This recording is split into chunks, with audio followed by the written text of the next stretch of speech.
आज का हमारा टॉपिक है फाइनेंस के अंदर एन्युटी।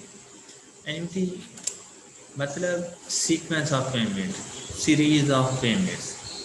यहाँ पर हम लोग इस बात का ख्याल रखेंगे कि जो पेमेंट्स हम लोग कर रहे हैं या जो अमाउंट रिसीव कर रहे हैं वह तो सेम सेम अमाउंट्स होनी चाहिए, अमाउंट्स चेंज ना हो। और दूसरी बात कि उन अमाउंट्स के दरमियान जो इंटरवल है वो इंटरवल भी सेम होना चाहिए। कि अगर आप लोग मंथली बेसिस के ऊपर कोई पेमेंट कर रहे हो तो फिर हर मंथ के एंड पर कोई ना कोई पेमेंट करनी चाहिए, और वो पेमेंट फिर सेम अमाउंट की होनी चाहिए। कि अगर फर्स्ट मंथ के एंड पे आप 1000 रुपीज़ पे करते हो तो सेकंड मंथ के एंड पर भी 1000, थर्ड मंथ के एंड पर भी 1000, फोर्थ मंथ के एंड पर भी 1000 ही होना चाहिए। तो एन्युटी की ये प्रॉपर्टी होती है कि एक तो ये सीरीज या सीक्वेंस ऑफ पेमेंट होती है हमारे पास, दूसरी बात सेम टाइम इंटरवल के साथ जाती है और इक्वल इंस्टॉलमेंट्स होती हैं इसकी, और तीसरी बात इसके ऊपर हमेशा कंपाउंड इंटरेस्ट यूज होता है, कभी भी सिंपल इंटरेस्ट यूज नहीं होता। तो हमें कैसे पता चलता है कि ये एन्युटी का क्वेश्चन है? तो क्वेश्चन में जैसे ही आपसे कह दे a series of payment of rupees 5000, तो सीरीज ऑफ पेमेंट से पता चल जाता है एन्युटी का क्वेश्चन है। साथ में आपको टाइम इंटरवल भी बता देता है कि series of payment of rupees 5000 at the end of each quarter, या quarterly payments of rupees 5000 are made. तो क्वार्टरली पेमेंट्स तो मतलब हर क्वार्टर के बाद 5,000 रुपये की पेमेंट करनी है, तो ये एन्युटी कहलाता है। एन्युटी दो तरह का होता है, ordinary annuity and due annuity. Ordinary and due depend करता है इंस्टॉलमेंट्स की पेमेंट के ऊपर, कि हम लोग इंस्टॉलमेंट्स पे कब कर रहे हैं। इंस्टॉलमेंट्स पेड या तो किसी भी टाइम पीरियड के स्टार्ट में होंगी या फिर किसी भी टाइम पीरियड के एंड पर होंगी। या तो मंथ्स के स्टार्ट में पे करेंगे या मंथ्स के एंड पर पे करेंगे। अगर हम लोग इंस्टॉलमेंट्स पे कर रहे हैं इक्वल अमाउंट, इक्वल वो जो सीरीज ऑफ पेमेंट है, अगर वो पेमेंट हम लोग टाइम ड्यूरेशन के एंड पर पे कर रहे हैं तो वो ऑर्डिनरी एन्युटी कहलाती है, eight the end of time period. तो ऑर्डिनरी एन्युटी कहलाती है। और वो जो इंस्टॉलमेंट की अमाउंट हम पे करते हैं, यहाँ पर हम उसके लिए वर्ड यूज करते हैं रेंटल्स का। रेंटल्स मतलब amount of instalment paid at the end of time period, it's called ordinary annuity. लेकिन अगर कोई रेंटल्स हम लोग at the start of time duration pay करेंगे तो उसे हम लोग एन्युटी ड्यू कहते हैं। तो क्वेश्चन में आपको बता देता है rentals are paid at the end of each quarter, rentals are paid at the start of each month. Question में क्लियरली बता दिया जाता है। और अगर क्वेश्चन साइलेंट हो तो आपने उसे ऑर्डिनरी एन्युटी कंसीडर करना है। तो annuity due, rentals at the start of time period. साथ में वर्ड यूज हो सकता है rentals are paid immediately, rentals are paid now from the principal amount. अगर इस किस्म का कोई भी वर्ड आ जाए तो समझ जाइएगा कि एन्युटी ड्यू यूज हुआ है। इसकी प्रैक्टिकल एग्जांपल्स कुछ इस तरह से हो सकती हैं। आप देखें, हम लोगों ने रेंटल्स पे करने हैं 1,000 रुपीज के, और ये रेंटल्स ईयरली बेसिस पर है, हर साल के बाद पे करने हैं। ऑर्डिनरी और एन्युटी ड्यू का डिफरेंस बताने के लिए ये एग्जांपल दी गई कि आज zero time duration, first year का स्टार्ट, हमने किसी किस्म का कोई रेंटल पे नहीं किया। जहां पे वन लिखा हुआ है इससे मुराद एंड ऑफ फर्स्ट ईयर। जैसे ही फर्स्ट ईयर एंड हुआ हमने 1000 पे किया, सेकेंड ईयर एंड हुआ 1000, थर्ड ईयर के एंड पर 1000, फोर्थ ईयर के एंड पर 1000 और फिफ्थ ईयर के एंड पर 1000। आप लोग देखें रेंटल्स की अमाउंट्स सेम सेम और इनके दरमियान टाइम ड्यूरेशन भी इक्वल है। ये एनविटी है, लेकिन ये एनविटी कौन सी है? क्या जीरो टाइम ड्यूरेशन पे हमने कोई रेंटल पे किया? बिल्कुल भी नहीं। तो हम इसे ऑर्डिनरी एनविटी कहेंगे। लेकिन अगर आप अपने राइट हैंड साइड पर देखें, first rental is paid immediately, मतलब जीरो टाइम ड्यूरेशन पर ही आप अपना पहला रेंटल पे कर रहे हैं 1000 का। अब जहां ये 1 के ऊपर बिल्कुल लिखा हुआ है ना 1000, तो बेटा eight the start of first year, sorry eight the end of first year and start of second year है ये हमारे पास। तो जो नेक्स्ट 1000 है वो स्टार्ट ऑफ ईयर 2, उससे नेक्स्ट स्टार्ट ऑफ ईयर 3, उससे नेक्स्ट स्टार्ट ऑफ ईयर 4। तो ईयर 4 के स्टार्ट में फिफ्थ रेंटल जा रहा है। अगर आप लोग दोनों एग्जांपल्स को गौर से देखें तो नंबर ऑफ रेंटल्स 5 ही हैं, लेकिन डिफरेंस किस बात का है? डिफरेंस इस बात का है कि ऑर्डिनरी में जीरो टाइम ड्यूरेशन पर किसी किस्म का कोई रेंटल नहीं है, और दूसरा डिफरेंस इस बात का है कि ऑर्डिनरी एन्युटी और एन्युटी ड्यू में 1 टाइम ड्यूरेशन का गैप होता है। 1 टाइम ड्यूरेशन का गैप से क्या मुराद है कि ऑर्डिनरी में rentals at the end of fifth year and हो रहे हैं, जबकि एन्युटी ड्यू में rentals at the start of fifth year. तो मतलब ये 5वें साल, मतलब 1 साल पहले, एक टाइम ड्यूरेशन पहले रेंटल्स एंड हो जाते हैं आपके पास। तो ये हमारे पास डिफरेंस आता है annuity ordinary and annuity due के अंदर। क्या आप लोगों को ये चीज समझ आ चुकी है? Yes sir. Yes sir.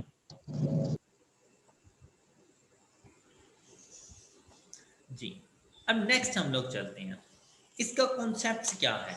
इसका कॉन्सेप्ट कुछ इस तरह से हो सकता है बेटा कि आपने बैंक से एक लोन की अमाउंट ली, आपने 1 लाख रुपए का कर्जा ले लिया। अब आप 1 lakh rupees at a time पे नहीं कर सकते। एक तो वो 1 लाख रुपीज है और दूसरी बात ये है उसके ऊपर टाइम के साथ साथ इंटरेस्ट भी आना है।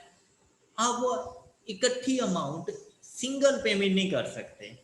आपने बैंक वालों से कहा कि जी जो 1 लाख रुपीज का लोन मैंने आपसे लिया है, ये मैं नेक्स्ट 3 इयर्स में आपको पे करूंगा, और वो भी in the form of instalments pay करूंगा, और मैं आपको क्वार्टरली बेसिस पर इंस्टॉलमेंट्स दूंगा।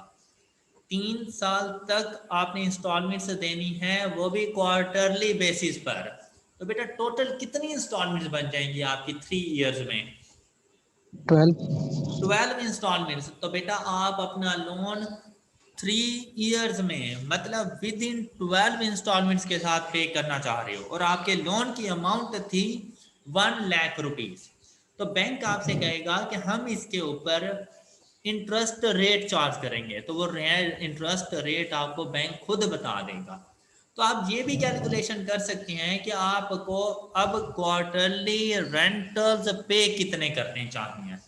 तो उसकी कैलकुलेशन करना हम लोग सीखेंगे साथ में। अब आप खुद सोचें कि अगर लोन की बात आ जाए तो क्या ये पॉसिबल है कि मैं जैसे ही लोन की अमाउंट लूँ 1 लाख रुपए, उसी टाइम मैं उसको रीपे करने के लिए फर्स्ट इंस्टॉलमेंट पे कर दूं कि ये लो भाई फर्स्ट इंस्टॉलमेंट मैं लोन पे कर रहा हूँ, या मैं कुछ टाइम ड्यूरेशन के बाद से उसकी रीपेमेंट स्टार्ट करूंगा? सर कुछ टाइम के बाद। कुछ टाइम के बाद से। तो बेटा ऐसी यस सिचुएशन सर। में ऑर्डिनरी एन्युटी यूज होती है। क्लियर? Okay sir. अच्छा बेटा, ऐसा भी हो सकता है कि आपने बैंक से कहा कि जनाब मैं इन्वेस्टमेंट करना चाहता हूँ, मैं एक जॉब करता हूँ, मंथली मेरी सैलरी आती है, तो मैं ना आपके अकाउंट में ना कुछ अमाउंट डिपॉजिट करवाना चाहता हूँ, लेकिन वो अमाउंट ऐसी नहीं है कि मैं आपको एट अ टाइम पे कर दूँ। मैं मंथली बेसिस पर जैसे ही मुझे सैलरी मिलेगी मैं उसमें से 5,000 रुपीज़ पर मंथ आपको पे करता रहूँगा और ये काम मैं अगले 5 साल तक करूँगा।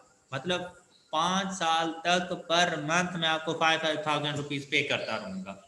तो आप लोग देखें कि बेटा टोटल कितनी इंस्टॉलमेंट्स पे करेगा? 60। 60 इंस्टॉलमेंट्स पे करेगा ऑफ ₹5,000। तो आपने उसे बताना होगा कि eight the end of 5th year जब सारी इंस्टॉलमेंट्स कंप्लीट हो जाएंगी तो उसके बैंक अकाउंट में टोटल कितने अमाउंट होगी। तो आपको बैंक बता देगा कि रेट ऑफ इंटरेस्ट इतना चल रहा है। तो एक तो वो जितनी अमाउंट खुद पे करेगा एक्चुअल फॉर्म में वो उसके बैंक अकाउंट में मौजूद होगी, प्लस 5 इयर्स का इंटरेस्ट भी उसमें शामिल होगा। तो वो हम कैलकुलेट करके दे सकते हैं कि after the investment at certain time duration उसकी फ्यूचर वैल्यू क्या होगी। क्लियर? Yes sir. अच्छा, Yes, sir. अब यस सर। जिस तरह से सिंपल और कंपाउंड इंटरेस्ट में हम प्रेजेंट और फ्यूचर वैल्यू फाइंड करते थे, कंपाउंड और सिंपल इंटरेस्ट की अमाउंट फाइंड करते थे, यहाँ पर भी हम लोग फाइंड करेंगे प्रेजेंट एंड फ्यूचर वैल्यू। लेकिन सिंपल और कंपाउंड इंटरेस्ट में एक ही फार्मूले के अंदर प्रेजेंट और फ्यूचर वैल्यू यूज हो रही होती थी। यहाँ पर ऐसा नहीं है। यहाँ पर फ्यूचर वैल्यू का फार्मूला डिफरेंट है, उसमें प्रेजेंट वैल्यू नहीं आएगी, और प्रेजेंट वैल्यू का फार्मूला डिफरेंट है क्योंकि उसमें फ्यूचर वैल्यू नहीं आनी। तो दोनों के लिए डिफरेंट डिफरेंट। अब अगर हम लोग बात करें ऑर्डिनरी एन्युटी की, प्रेजेंट वैल्यू और फ्यूचर वैल्यू की, तो सबसे पहले बात करेंगे हम लोग फ्यूचर वैल्यू। तो जब आपको ये पता चल जाए कि आपने एन्युटी यूज करनी है और वो ऑर्डिनरी एन्युटी है, तो उस सिचुएशन में फ्यूचर वैल्यू फाइंड करने का जो हमारे पास फार्मूला आता है वो फार्मूला है S stands for future value, और जो ओ लिखा हुआ है ना नॉट, एस नॉट, इस ओ से मुराद है ऑर्डिनरी, मतलब future value of ordinary annuity is equal to rentals के रेंटल्स कितने हैं। अब फ्यूचर वैल्यू फाइंड करनी है तो बेटा कंपाउंडिंग फैक्टर यूज होता है। Future value yes find sir. करना तो कंपाउंडिंग होता है ना, तो उसके लिए फैक्टर यस भी सर। कंपाउंडिंग फैक्टर यूज होता है। और हमने आपको से कहा था कि कंपाउंडिंग फैक्टर की वैल्यू ऑलवेज ग्रेटर देन 1 होती है, और कंपाउंडिंग फैक्टर भी एन्युटी के अंदर हमेशा कंपाउंड इंटरेस्ट वाला यूज होगा। तो आपने ये कंपाउंडिंग फैक्टर अप्लाई कर देना है, आर इनटू कंपाउंडिंग फैक्टर। और अब यहां पर एन से मुराद नंबर ऑफ रेंटल्स है। यहाँ पर एन से मुराद नंबर ऑफ रेंटल्स के इस स्पेसिफिक टाइम ड्यूरेशन में टोटल कितने रेंटल्स पे किए गए। और ये नंबर ऑफ रेंटल्स हमारे पास कैसे आएंगे, number of years multiplied by compounding. तो ये नंबर ऑफ रेंटल्स हमारे कि एक साल में कितने रेंटल्स पे किए गए, तो ये हमारे पास टोटल नंबर ऑफ रेंटल्स आ जाएंगे। तो यहाँ टी इंटू एम कर दें या एन कर दें, बात एक ही है। तो कंपाउंडिंग फैक्टर में से आपने -1 कर देना है और divided by r over m, मतलब पीरियोडिक रेट। तो इस फार्मूले से आपके पास वैल्यू आ जाती है future value of ordinary annuity. जरा जल्दी से ये वैल्यूज पुट कीजिएगा। रेट ऑफ इंटरेस्ट आपके पास है 10% कंपाउंडिंग एनुअली, जल्दी करें और फ्यूचर वैल्यू फाइंड करें। क्या आती है आपके पास, क्या आपके पास 6105 फ्यूचर वैल्यू आ गई।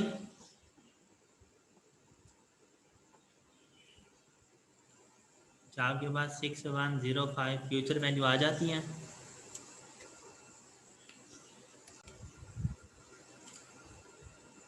अपने कैलकुलेटर में फ्रैक्शन की ऑन करते, आर की जगह पे 1000 इंटू एक मतलब फिर से ब्रैकेट ऑन करते 1 प्लस 0.1, एम की वैल्यू 1 है, लिखने की जरूरत नहीं, raise to power 5 -1 bracket close.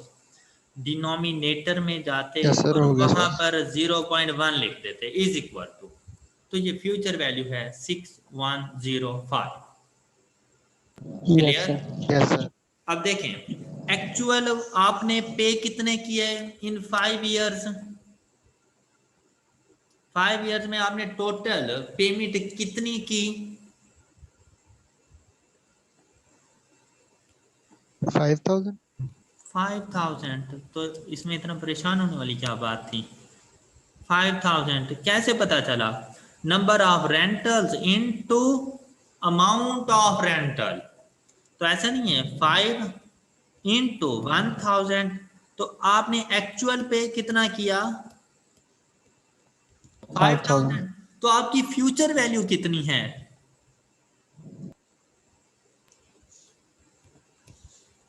6,000 6105। around 5,000. मतलब आपने टोटल जो पेमेंट्स की बैंक में वो 5000 की और आपके बैंक अकाउंट में जो अमाउंट मौजूद है वो 6105 की है। तो बेटा आपको इंटरेस्ट कितना रिसीव हुआ?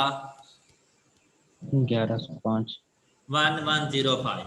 तो बेटा एन्युटी की सिचुएशन में इंटरेस्ट अमाउंट फाइंड करने के लिए फ्यूचर माइनस प्रेजेंट नहीं किया जाता।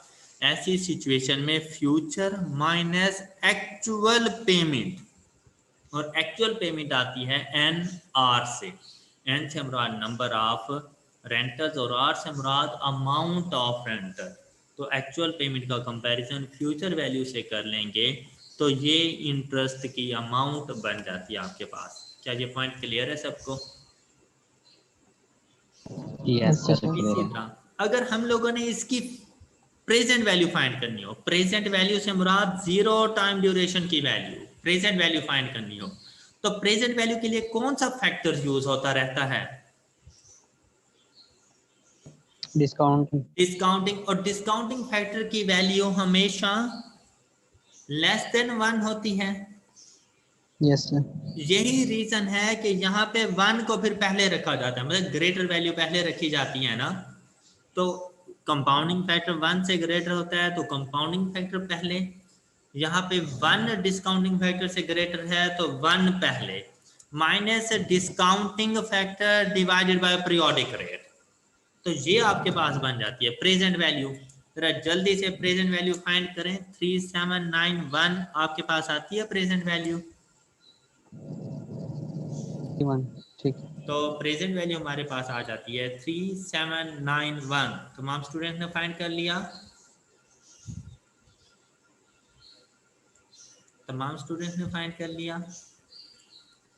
सर अभी कर रहे हैं कैलकुलेशन. Yes sir. तो अगर आपसे प्रेजेंट वैल्यू पूछी जाए तो आप कहेंगे 3791। तो अब अगर इंटरेस्ट देखें तो बेटा आप ऐसा समझें जैसे आपने लोन की अमाउंट ली थी 3791 और उसको पे करने के लिए नेक्स्ट 5 ईयर्स तक आप 1,000 रुपीज पे करते रहे at a rate of 10% per annum compounding annually. तो आपने कितना इंटरेस्ट पे किया? तो ऐसी सिचुएशन में आप क्या देखेंगे? आप देखेंगे कि भाई इन एक्चुअल आपने पेमेंट कितनी की एन आर, और आपने लोन कितना लिया था। अब इन एक्चुअल आपने पेमेंट की 5000 और आपने लोन लिया 3791, तो आपने इंटरेस्ट कितना पे कर दिया ऊपर? 1208। तो अब इंटरेस्ट का फार्मूला अगर प्रेजेंट वैल्यू हो तो इंटरेस्ट का फार्मूला बन जाता है n r minus p. Future value हो तो इंटरेस्ट का फार्मूला बनता है future value minus n r. Got it बेटा? क्लियर है ये कॉन्सेप्ट? Okay, sir. ये कॉन्सेप्ट क्लियर है सब लोगों को? Okay, sir.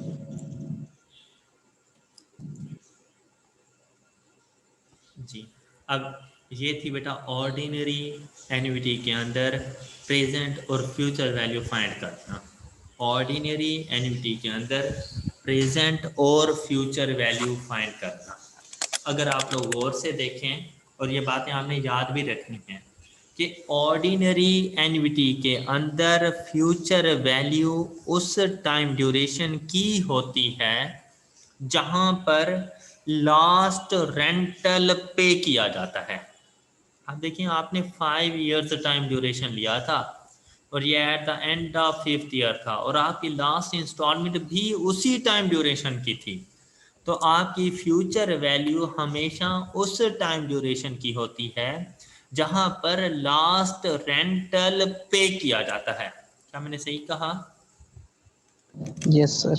और प्रेजेंट वैल्यू आपके फर्स्ट रेंटल से एक टाइम ड्यूरेशन पहले की वैल्यू होती है। मतलब हमने प्रेजेंट वैल्यू बेटा 1 की तो नहीं फाइंड की ना जहां पे पहला रेंटल है।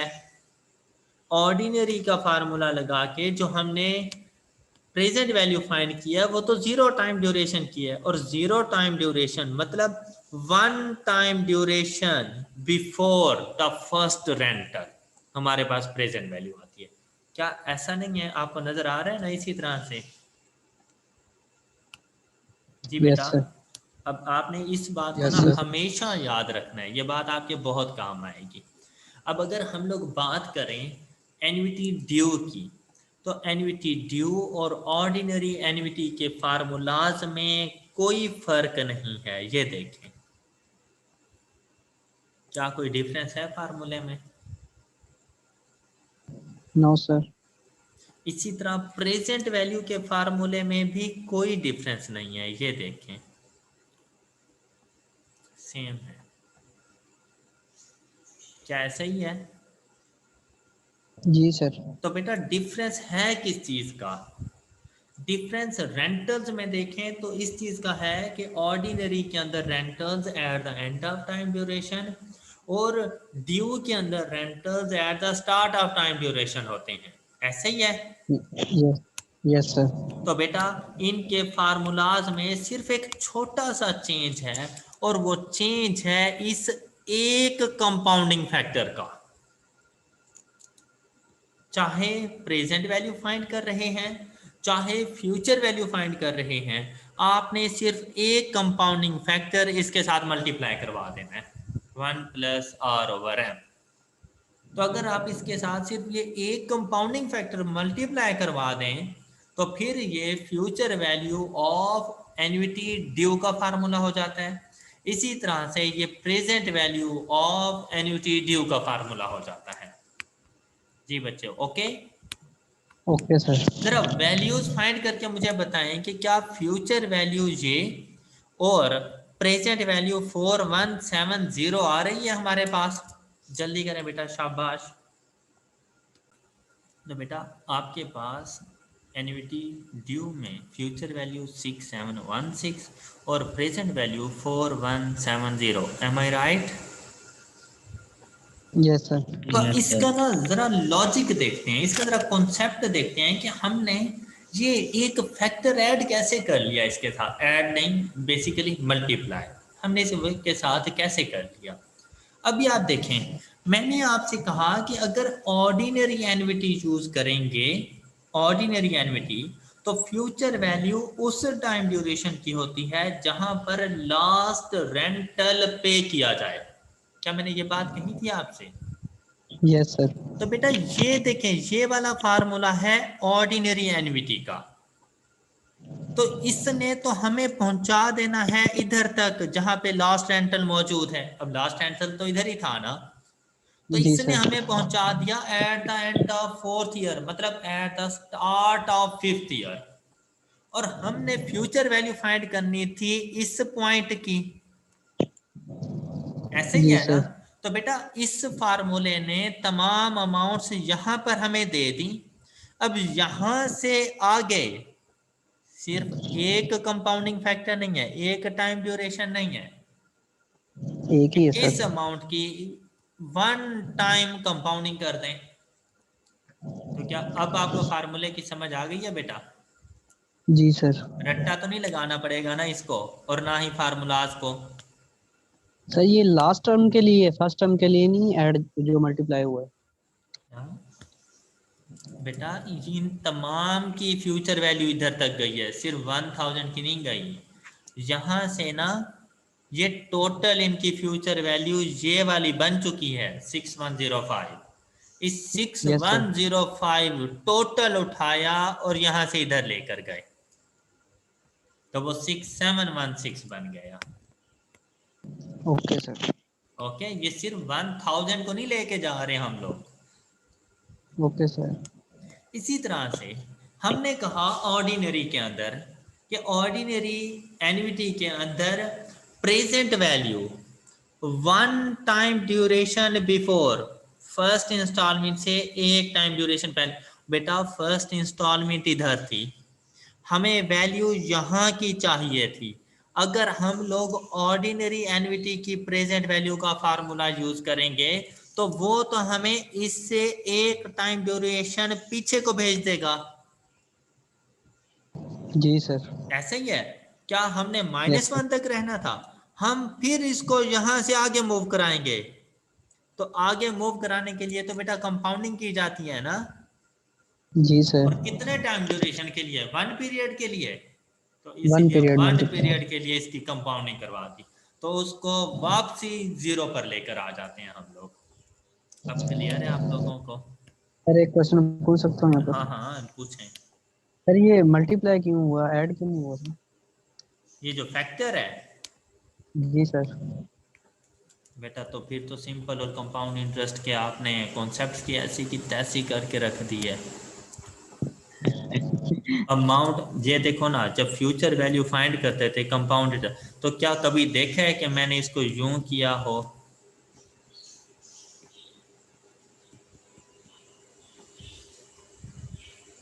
कभी देखे प्रिंसिपल अमाउंट प्लस और ये मैंने फैक्टर लगा दिया हो? No sir. तो बेटा फ्यूचर वैल्यू फाइंड करने के लिए क्या करते थे? प्रिंसिपल अमाउंट के साथ फैक्टर मल्टीप्लाई होता था। तो भाई ये अमाउंट एक बन चुकी है, ये हमने फाइंड कर ली है, उसकी एक कंपाउंडिंग करनी है तो फैक्टर से मल्टीप्लाई करवा दिया हमने। ओके सर, सही जवाब। ओके बच्चों? Yes sir. बेटा ओके ओके। सर। अब ओके सर। अब बेटा, अब इधर एक और बात गौर से देखो। मुझे ऐसा लग रहा है जैसे मैंने आपसे ये कहा कि यार अगर आपने future value of annuity due find करनी है, तो ये क्या चीज है? Future value of ordinary annuity. Yes sir. इसको यस मल्टीप्लाई सर। करवा दो एक फैक्टर के साथ। ऐसा नहीं है? Yes sir. तो देखें ना, future value of ordinary annuity 6105 थी। जी सर बिल्कुल। इसको जरा एक फैक्टर के साथ मल्टीप्लाई करवा के देखना, क्या आपको ये वाली अमाउंट मिलती है?